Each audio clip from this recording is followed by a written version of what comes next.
bilang I would assume you're assuming as a frontman basically leading the whole band basically as a front, right? Kasi the vocalist basically the face of the whole band and the whole band basically backs up the vocalist, right?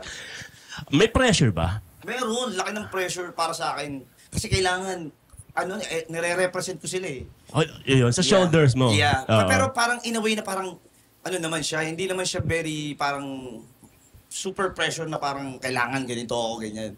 Ang masaya kasi sa amin, they give me freedom. Freedom talaga. Yeah, freedom talaga. Tsaka they always talk to me. Discussion, gano'n.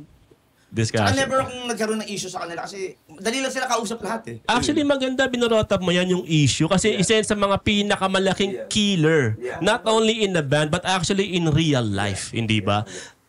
Or talagang super cool lang kayo, talagang nag-jive lang talaga kayong lahat. May ego ba na naghadlang sa, along the way? Actually, nung una, nung nakilala ko si Clyde, intimidated ako dyan parang, kasi nagsasalita si Clyde masyado pag hindi kanya. Para suplado ba? Yeah, diba?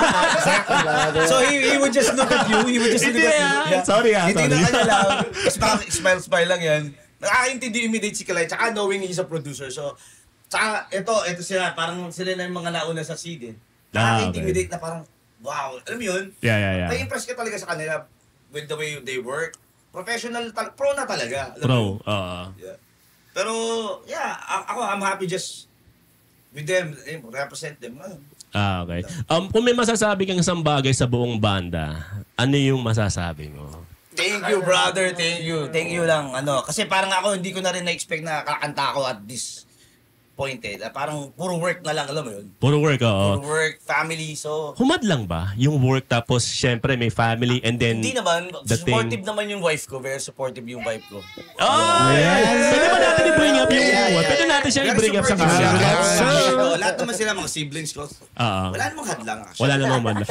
Talagang kailangan ko lang talagang unahin yung... may prioritize lang, syempre. Importante talaga yung suporta ng partner. Yeah, totoo yun.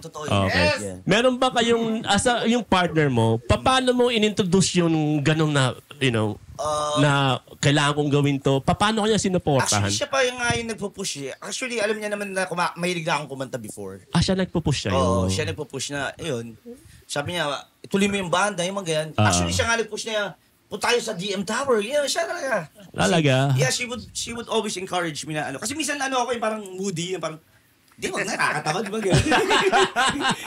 She would push. Ayun. Tsaka siya na lagi nag-remind sa akin na yung mga people na nasa paligid mo, importante sila, do you think they look up to